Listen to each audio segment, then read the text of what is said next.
ছেলেবেলা পর্ব ৬।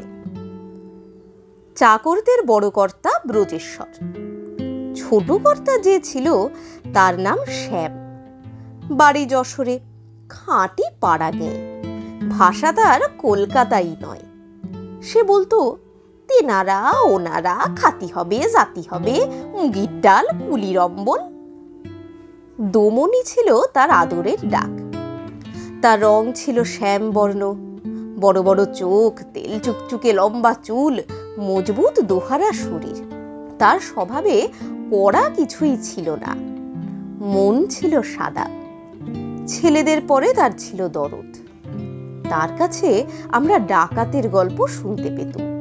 তখন ভূতের ভয় যেমন মানুষের মন জুড়ে ছিল, তেমনি ডাকাতের গল্প ছিল ঘরে ঘরে। ডাকাতি এখনো কম হয় না, খুনও হয়, জখমও হয়, লুটও হয়, পুলিশও ঠিক লোককে ধরে না। কিন্তু এ হলো খবর, এতে গল্পের মজা নেই। তখনকার ডাকাতি গল্পে উঠেছিল দানা বেঁধে, অনেকদিন পর্যন্ত মুখে মুখে চালিয়ে গেছে। আমরা যখন জন্মেছি তখনও এমন সব লোক দেখা যেত যারা সমর্থ বয়সে ছিল ডাকাতের দলে।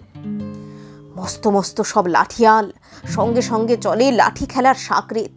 তাদের নাম শুনলেই লোক সেলাম করত। প্রায়ই ডাকাতি তখন গোয়ারের মতন নিছক খুন খারাপের ব্যাপার ছিল না। তাতে যেমন ছিল বুকের পাটা, তেমনি দরাজ মন। এদিকে ভদ্রলোকের ঘরেও লাঠি দিয়ে লাঠি ঠেকাবার আঁকড়া বসে গিয়েছিল। যারা নাম করেছিল ডাকাতরাও তাদের মানত ওস্তাদ বলে, এড়িয়ে চলত তাদের সীমানা। অনেক জমিদারের ডাকাতি ছিল ব্যবসা। গল্প শুনেছি, সেই এক জাতের একজন দল বসিয়ে রেখেছিল নদীর মোহনায়। সেদিন অমাবস্যা, পুজোর রাত্রির, কালী কঙ্কালীর নামে মুন্ড কেটে মন্দিরে যখন নিয়ে এলো, জমিদার কপাল চাপড়ে বললে, এই যে আমারই জামাই। আরো শোনা যেত রঘু ডাকাত, বিশু ডাকাতের কথা। তারা আগে থাকতে খবর দিয়ে ডাকাতি করত, ইতর্পণা করত না। দূর থেকে তাদের হাঁক শুনে পাড়া রক্ত যেত হিম হয়ে। মেয়েদের গায়ে হাত দিতে তাদের ধর্মে ছিল মানা। একবার একজন মেয়ে খাঁড়া হাতে কালি সেজে উল্টে ডাকাতের কাছ থেকে প্রণাম আদায় করেছিল। আমাদের বাড়িতে একদিন ডাকাতের খেলা দেখানো হয়েছিল। মস্ত মস্ত কালো কালো জোয়ান সব, লম্বা লম্বা চুল, ঢেঁকিতে চাদর বেঁধে সেটা দাঁতে কামড়ে ধরে দিলে ঢেঁকিটা টপকিয়ে পিঠের দিকে। ঝাঁকড়া চুলে মানুষ দুলিয়ে লাগলো ঘোরাতে। লম্বা লাঠির উপর ভর দিয়ে লাফিয়ে উঠল দোতলায়। একজনের দুই হাতের ফাঁক দিয়ে পাখির মতো শুট করে বেরিয়ে গেল। 10-20 কোষ দূরে ডাকাতি সেরে সেই রাত্রেই ভালো মানুষের মতন ঘরে ফিরে এসে শুয়ে থাকা কেমন করে হতে পারে তাও দেখালে।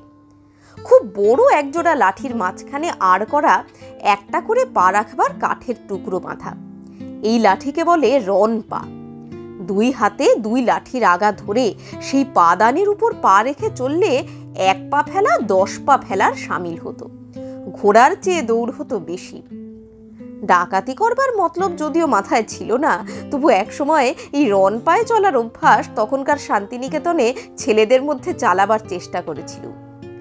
ডাকাতি খেলার এই ছবি শ্যামের মুখের গল্পের সঙ্গে মিলিয়ে নিয়ে কতবার সন্ধে কাটিয়েছি দুহাতে পাঁজর চেপে ধরে।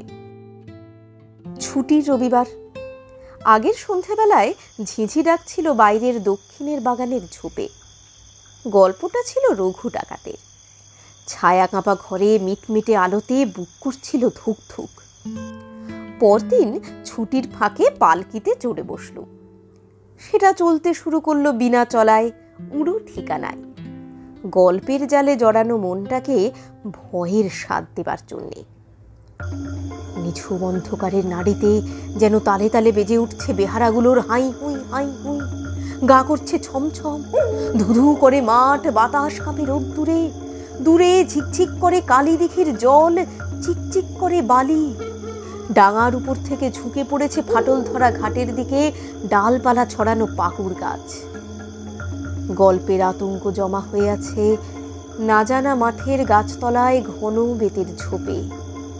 যত এগোচ্ছি দূর দূর করছে বুক।